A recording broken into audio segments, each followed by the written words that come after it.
Hello and welcome to Business 360. I'm Shireen Bhan. The headlines that we're tracking for you this evening. The sensex and the nifty gain for the third straight day after a range-bound session. The nifty moves past 23,200. Mid-cap index closes flat. We don't know what will happen with tariffs, with immigration, with fiscal policy, and with regulatory policy. The U.S. Federal Reserve leaves the key interest rates unchanged in a widely anticipated move after 3 consecutive rate cuts. Fed Chief Jerome Powell says no need to hurry and adjust the policy stance. President Trump blasts the Fed, saying it failed to control inflation and did a terrible job on banking regulations. Microsoft earnings beat street estimates, but the cloud business growth hits a speed bump. Stock slips on the back of a weak revenue guidance. Meta shares surge after the company reports a beat on revenue and profit. Zuckerberg hints at a really big year in artificial intelligence. Tesla misses estimates. Automotive revenue drops 8%. SEBI restricts financial influencers from using livestock prices to give trading advice, even under the guise of educational content. Says that they can only use stock prices with a 3-month delay, bars regulated entities, including exchanges, from associating with those who violate the rules. With 48 hours to go for the union budget, sources say the government is likely to announce measures to provide some relief to the middle class and increase their spending power. Weighs potential tax relief for those earning up to 15 lakh rupees an annum. Also considers steps to boost manufacturing and MSMEs. That's an exclusive. The Union IT Minister Vaishnaw confirms that India will launch its own artificial intelligence model within the next 10 months. Says at least 6 developers have been identified who can roll out within this time frame. Says the government brings the table the compute power of 18,600 GPUs. Of them, 10,000 are already in India. Union Minister Vaishnaw also says the government will soon host Chinese AI platform Deepseek on Indian servers. The move is aimed at addressing data privacy concerns and enhance India's AI capabilities.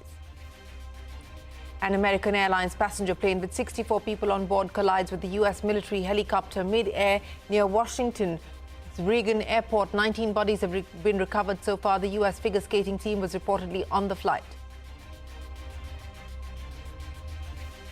But straight to the day's trading action. The last street ending largely higher, with the market managing to close in the green for the third day. The Nifty held on to 23,200, supported by Reliance. The Sensex up by 226 points, 146 points high on the Nifty, with the mid-caps absolutely flat, closing in the red today, down by about 5 points. So nothing much to speak about there.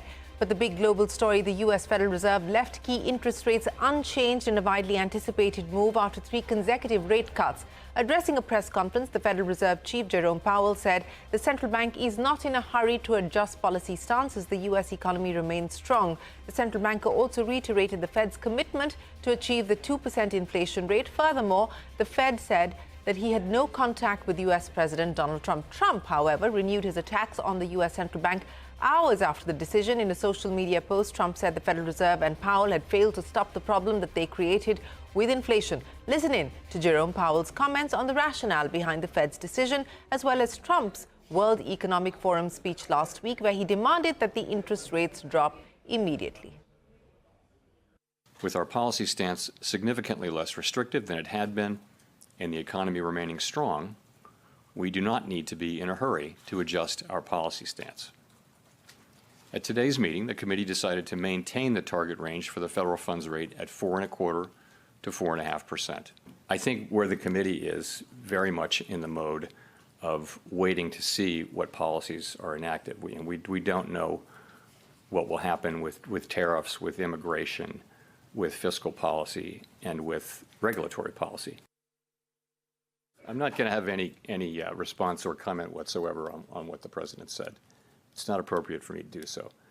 The public should be confident that we will continue to do our work as we always have, focusing on using our tools to achieve our goals and really keeping our heads down and doing our work, and that's how we best serve the public. Can you just comment on whether he's physically communicated his demand to you? I've had no contact. That's the Fed chief saying no contact with President Trump. In global earnings, tech giant Microsoft's Q2 earnings ahead of street expectations. However, the company provided a disappointing quarterly revenue forecast. On an annual basis, the company's revenue grew 12.3%, marking its lowest quarterly growth since the middle of 2023. Its cloud computing business growth was lower than expected as well. However, Microsoft has started the growth of its artificial intelligence business after raking in $13 billion in annualized revenue. That's Microsoft for you. Meta's Q4 numbers ahead of estimates on all counts. Revenue for the quarter at over $48 billion. Earnings per share came in at over $8. Sales jumped 21% on a year-on-year basis. The tech giant's Meta AI chatbot crossed 700 million monthly active users. The company said it expects user count to reach the 1 billion mark this year. Meta announced a $65 billion capex investment to fuel its AI strategy. It also plans to cut 5% of its staff in the coming weeks. Tesla reporting a weak set of numbers in Q4 on both revenue and profit. The company's revenue stood at over $25 billion, registering a 2% growth sequentially. The core automotive revenue down 8% to nearly $20 million. Net income dropped a significant 71% on an annual basis. That's Tesla for you. But the terrible news coming in from the U.S. and American Airlines aircraft carrying 64 people on board collided with a U.S. Army helicopter mid-air just moments before landing in Washington's Ronald Reagan Airport. Both the aircraft crashed into the Potomac River. At least 19 bodies have been pulled out so far. As per last available information, the flight was arriving from Wichita in Kansas. This appears to be the worst air accident in the country in the last 15 years. Massive search and rescue operations began after the incident, with around 300 first responders arriving at the scene. All takeoffs and landings from the Reagan National Airport have been temporarily halted. U.S. President Donald Trump called the crash a bad situation that should have been prevented. Multiple deaths have been reported after a passenger jet and U.S. Army Black Hawk helicopter collided mid-air and crashed into the Potomac River Wednesday night near Reagan Washington National Airport. Police said several agencies were involved in a search and rescue operation in the river. The airport said late on Wednesday that all takeoffs and landings had been halted as emergency personnel responded.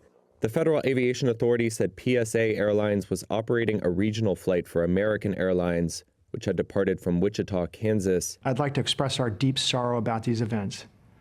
This is a difficult day for all of us at American Airlines, and our efforts now are focused entirely on the needs of our passengers, crew members, partners, first responders, along with their families and loved ones. The number of people on each aircraft, 64 people on the American Airlines plane and 3 people on the military helicopter. The focus now is rescuing people. American Airlines said 60 passengers and 4 crew were on the plane. A U.S. official said 3 soldiers were aboard the helicopter. NBC reported that 4 people had been recovered from the river, while the Washington Post said multiple bodies had been pulled from the water. The National Transportation Safety Board said it was gathering more information on the incident. Well, terrible tragedy there in the U.S. Back home, SEBI has restricted unregistered financial influencers from using live stock prices to give trading advice, even under the guise of educational content. The market regulator's new rules mandate the use of stock prices with a 3-month delay. Yash is standing by now with more. Yash, tell us about the other curbs that have now been imposed by the market regulator, taking away any ambiguity that may have existed. Well, in August 2024, market regulator SEBI had come out with regulations which essentially were intended towards ending the association between SEBI registered or regulated entities and the unregistered financial influencers and other unregistered entities.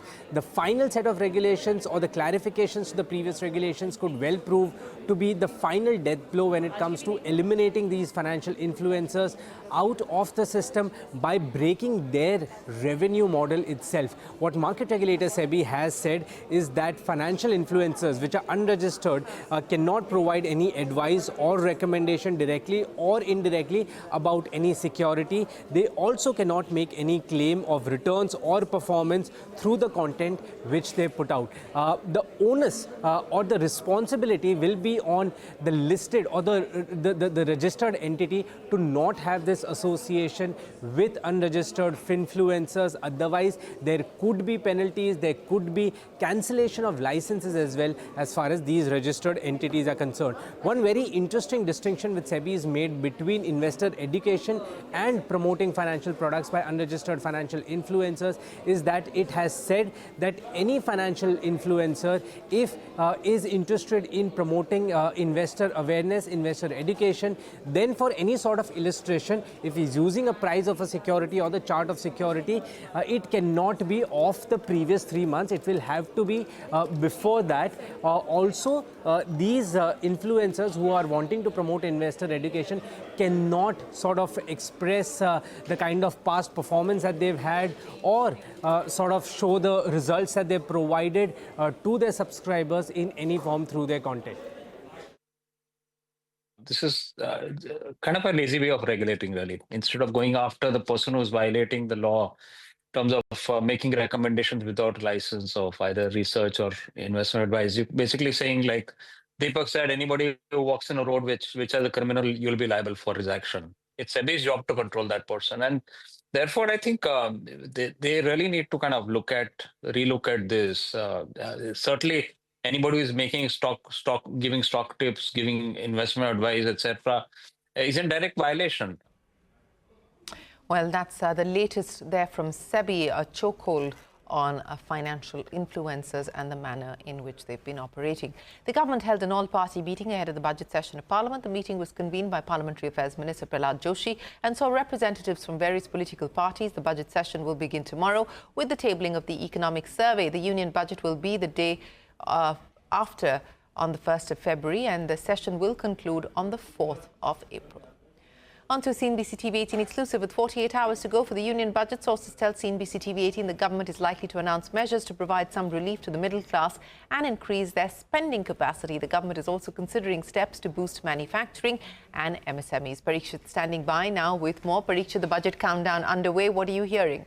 Well, we are hearing that different government departments have been giving feedback to the finance ministry, and some quarters believe it is time to give some relief to the middle class to increase their spending power. And this will be essential to revive consumption sentiment and also India's growth trajectory. Having said that, the government has been considering measures to give higher tax exemptions, tax relief to people who are in the range of 10 to 15 lakhs in the salary bracket. So it's possible that there may be measures to support the middle class through tax exemptions and tax relief. Now, when it comes to growth areas for the budget, we believe that there could be measures to support labor-intensive sectors. Now, this would be certain low-volume but high-value sectors which can also generate a lot of employment, because labor and employment has been the focus of the union budgets over the last few years. So sectors such as textile, furniture, food processing could get some impetus. When it comes to also simplifying the tax system, there have been suggestions to the government that the tax structure needs to be simplified. Honest taxpayers need to be rewarded. So there may be measures to simplify the tax system and also ease of living for the middle class. So we will see some measures on that front as well. On MSMEs, there is a suggestion that the government should come up with a strong financial support package for MSMEs for the next few years. So it remains to be seen whether the finance minister will actually come ahead and deliver on those as well. All right, Parikshit, many thanks for joining us. In Earnings Corner, Dabur's Q3 numbers have come in line with street expectations. Net profit rose 2%. Revenues grew more than 3% on an annual basis. Speaking to CNBC-TV18, the company's CEO Mohit Malhotra said that Dabur is targeting low to mid-single-digit volume growth. He also said that Dabur's food business was impacted due to winter. Bajaj Finserv's net profit rose by 3.4% in the third quarter of the fiscal. The company's revenue grew 10%, while assets under management surged by 28%. A significant contributor to growth was Bajaj Housing Finance, which recorded an AUM growth of 26%.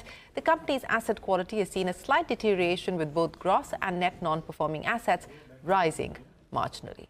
KRBL, the maker of India Gate Basmati rice, has undergone a brand revamp after 25 years. The company has plans to move more consumers from unbranded to packaged rice. Shilpa spoke with Ayush Gupta on the idea behind the revamp. E-commerce, modern trade are becoming more and more salient. And, their packaging has started to play a critical role in making consumer choice, in driving brand preference. And we felt our original packaging, while it was nostalgic, while it connoted trust and legacy to the consumers, we were losing out on some bit of premiumness. We have an aspiration to grow our market share, which is at a 38, 39% and at a general trade level to a 55 to 60% in the next 3 to 5 years. Well, we will head into a break, but up next, Union Minister Ashwini Vaishnaw says the government will soon host Chinese AI platform Deepseek on Indian servers. How? We'll explain when we return.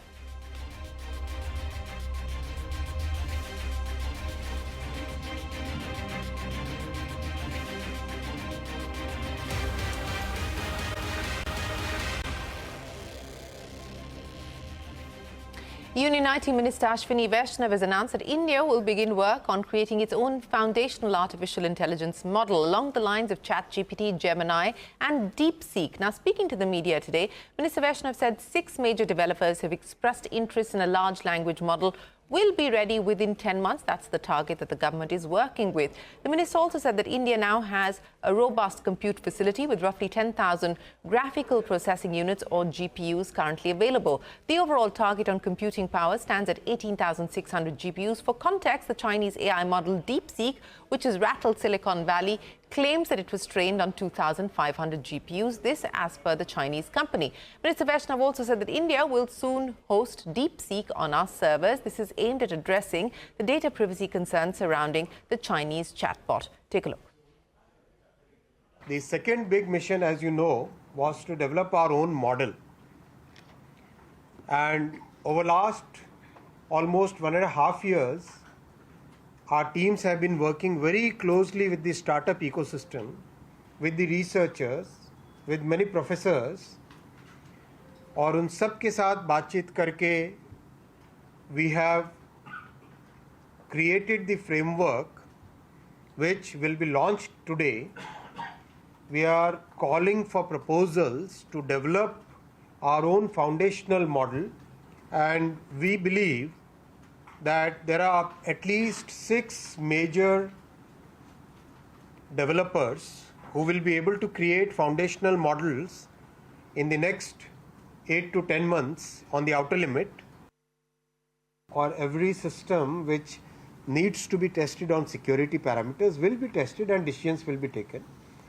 Good thing is Deepseek is an open source model, and we are very soon going to actually host Deepseek on Indian servers. We'll be hosting that entire, the way we have hosted Llama. Well, let's go across to Ashmit Kumar to understand what the statements made by Minister Ashwini Vaishnaw mean and the impact on India's AI ecosystem. Ashmit, many thanks. Lots being said there by the minister to give us a status check of where things currently stand as far as the India AI mission is concerned. But let's talk about this Deepseek, Ashmit, and Deepseek being hosted on Indian servers. Explain to us the implications. Well, clearly this is a bit of technology that has created a flutter. The fact that this press conference happens only a few days after Deepseek has made headlines is not a coincidence. There is clearly a response from the Indian government. But as far as the technology itself is concerned, the model itself is concerned, there is a significant advantage in having it here in India as well. The core concerns as of right now is privacy. That what happens when one downloads this application?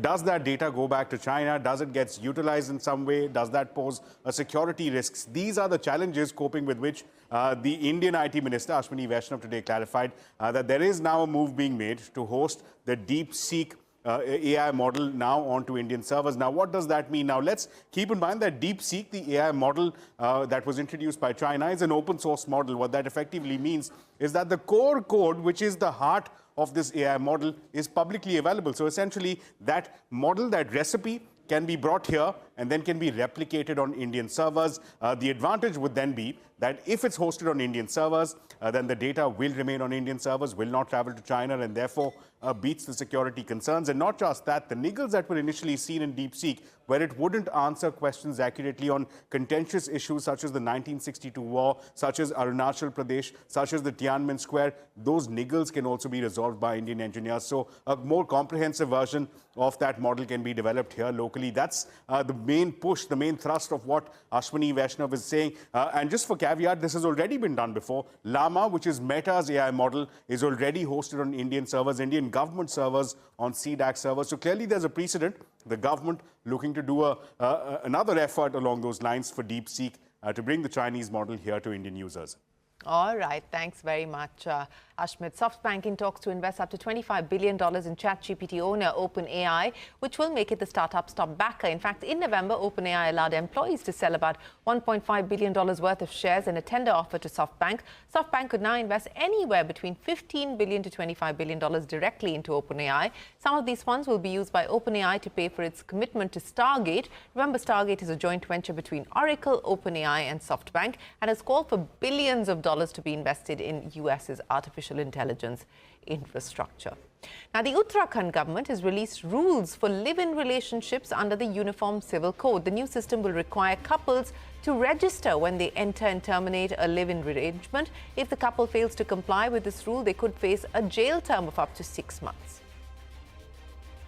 The Maharashtra government has withdrawn funding for eggs and sugar from the midday meal scheme in public schools. The state government sweets and eggs will be served only if public schools arrange the funds. Eggs were introduced in the midday meal scheme in November of 2020. Maharashtra spent 50 crore rupees annually to provide 24 lakh school children one egg per week.